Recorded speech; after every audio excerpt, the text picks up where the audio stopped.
মুণ্ডিত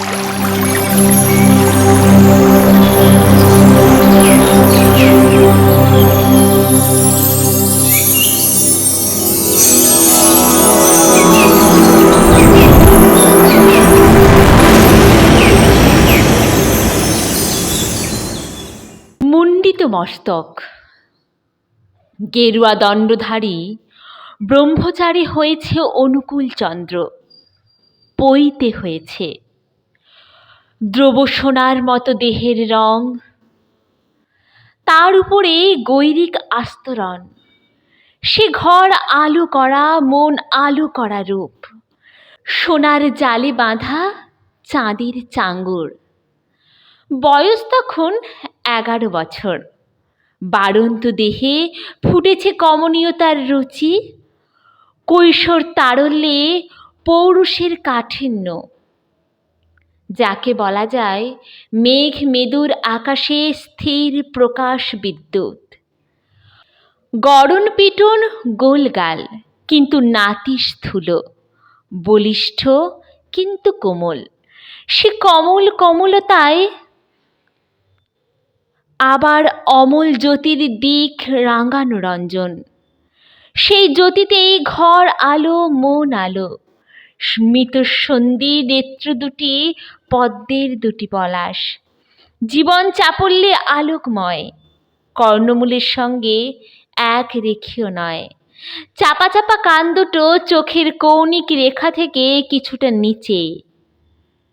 দৃষ্টি গভীর, কিন্তু দৃষ্টিপাত অতি মৃদু। ফুটন্ত গোলাপের নবনী নম্র মুখাংশখানি। অতুলগামী অথচ বিচরণ প্রিয়। নেত্রমণি পরিবেশ দর্শনে সদা চঞ্চল, অথচ দিগভেদী তত্ত্বদর্শনে তীক্ষ্ণ।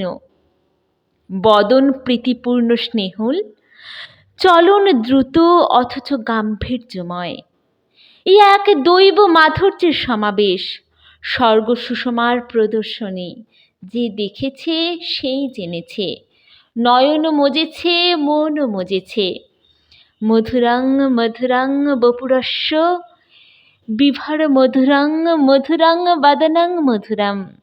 মধুগন্ধি মৃদু স্মিত মেতু দহ মধুরং মধুরং মধুরম। এ সেই সর্বমধুময়, সর্বাঙ্গ সুন্দর, সর্ব অঙ্গ যার সুন্দর, সুন্দর যার প্রতিটি প্রত্যঙ্গ। যজ্ঞসূত্র ধারণ করে ভিক্ষার্থী হলো অনুকূল চন্দ্র। আগে দিলেন দিদিমা, তারপর মা, তারপরে দিলে কুটুম্বগণ, জ্ঞাতিগণ, ব্রাহ্মণ। তারপরে ভিক্ষা দিলেন গ্রামবাসীর। আচার্যের জন্যে ভিক্ষা করলে অনুকূল চন্দ্র। ব্রহ্মচারীর পাঠ সমাপন হল। দিদিমা বললেন, অনুকূল, এইবার তোমাকে একলা থাকতে হবে। অব্রাহ্মণের মুখ দেখতে পাবে না, মেয়ে ছেলের দিকে তাকাতে পারবে না। ব্রহ্মচর্য নিয়েছ যে, বুঝলে? তাই নাকি? সঙ্গে সঙ্গে পাড়ার মেয়েদের বলে দিলে, ওগো, তোমরা এখন আমার সামনে থেকো না, মুখ দেখে ফেলি যদি। ওই বারান্দায় গিয়ে বসো। আর দেখো, সকালে পদ্মার ঘাটে চান করাতে নিয়ে যাবে দিদিমা। যদি দেখা করতে চাও তো ওইখানে যেও। ওই পথের পাশে বুড়ো নিমতলায় দাঁড়িয়েও, দেখা হবে। শুনলি মনু তোর ছেলের কথা? কৃষ্ণসুন্দরী নাতের আক্কেল দেখে অবাক। বললেন, নারীর মুখ দেখতে পারবি নে, শুদ্দূরের মুখ দেখতে পারবি নে, তোর পইতে হলো সাবিত্রী মন্ত্র বেলি। তো শোন তোর ছেলের কথা একবার। যুক্তি হচ্ছে, নুকিয়ে নুকিয়ে দেখা হবে।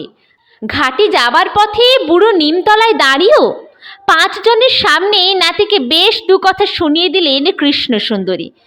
ছি ছি, কি প্রবৃত্তি যে হয়েছে তোর! ওদের মুখ না দেখলে কি আর থাকতে পারিস নি তুই? বড় হয়েছিস, একটু জ্ঞান বিবেচনা কর। যে অজ, যে সনাতন, তার আবার জন্ম, তার আবার বুদ্ধি।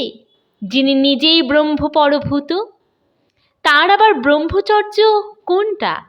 তার আচরণই ব্রহ্মচর্য। তাতে যে চরশীল সেই ব্রহ্মচারী, আবার লোকশিক্ষার জন্যে তিনি লোক সীমিত হয়েছেন, লোকাচার করছেন লোকগম্য হয়ে। এরই নাম লীলা। তাছাড়া ওদের না দেখেই বা থাকবে কেমন করে? যারা নিত্য দর্শনকামী তাদের দেখা না দিয়ে রইবে কোন প্রাণে? ভক্তবাঞ্ছা পূর্ণ করার জন্যেই তো ভগবানের নরতনু বিগ্রহ। ভক্ত তাকে কিনে রেখেছে তার আত্মনিবেদন নিয়ে। ধনী কামারণী গদাধরকে বলে রেখেছিল, দেখো তোমার পৈতের সময় কিন্তু আমার কাছ থেকে প্রথম ভিক্ষে নিতে হবে, আমাকে অগ্রদানের ভাগ্য দিতে হবে। ধনীর হলো গদাইগত প্রাণ। এই গদাধর ছাড়া অন্য গদাধর জানে না সে। গদাধর বললে, বেশ তো, তোমার দানই আগে নেব। পৈতের সময় দণ্ড ধারণ করে ভিক্ষে নিতে গিয়ে বলে, ধনীমাকে আগে ডাকো, তার ভিক্ষে আগে নেব। হইচই পড়ে গেল কথা শুনে। সে কি জিদ, শূদ্রের ভিক্ষা আগে? সবাই বললে, ও পাগলার খেয়াল মতো চললে কি আর চলবে? কিন্তু চলতে তো হলো তাই। ধনী ছিল না, ধনীকে ডাকা হলো, তার দানই আগে নিলে গদাধর। ভক্ত মানুষ পূর্ণ করা হলো সকল লোকাচারের উপরে। ভক্তের বেলায় বিধিবশ্যতা নেই, কিন্তু অন্যের বেলায় অন্ত নেই কড়াকড়ির। রানী রাসমণির মন্দিরে পুজোর ভার নিয়ে এসেছে রামকুমার, সঙ্গে নিয়ে এসেছে গদাধরকে। অন্নভোগ দিয়ে প্রসাদ খাবে, এই ব্যবস্থা হয়েছে। প্রসাদ হয়ে গেলে ছোট ভাইকে ডাকলে রামকুমার, গদাই আয়, প্রসাদ পাবি, বস। গদাধর বেঁকে বসলে, বললে, উহু, শূদ্রের অন্ন খেতে পারবো না। দাদা বললে, আরে শূদ্রের অন্ন কোথায়, এ যে প্রসাদ, আর এ যে বামুনের নামে উচ্চ গগু করা মন্দির। গদাধর তবু তেমনই বাঁকা, বলে, ও যে রাসমণির পয়সার প্রসাদ, ও আমি খেতে পারবো না। বাপ ঠাকুরদা 14 পুরুষের কেউ যা করেনি তা আমি করব কেমন করে? আমি কুলের সংস্কার ভাঙতে পারবো না, লোকাচারকে নৎসাৎ করতে পারবো না, অব্রাহ্মণের অন্ন আমি ছোঁবো না। 2 পয়সার শুকনো মুড়ি চিবিয়ে আঁচল ভরে খেতে লাগলো গদাধর। বিধিকে অতিক্রম করে যে লাল জবার মোটায় সাদা ফুল ফুটিয়েছিল, বামুন হয়ে শূদ্রের দান আগে নিয়েছিল, সেই ভগবান রামকৃষ্ণ। ধনীর বেলায় হলেন ভক্তির দাস, মথুর বাবুকে দেখালেন তার মৌজ। রাসমণির বেলায় সংস্কার সংপালি। একবার ভগবান, আরেকবার কুলীন বামুন। চুন্দ কর্মকারের নিমন্ত্রণে শুকর মদ্যবের ভোগ খেলেন সে বুদ্ধ। নগর গণিকা অম্বপালির গৃহে দিলেন পায়ের ধুলো। একবার তিনি লোকোত্তর, একবার লোকায়ত্ত।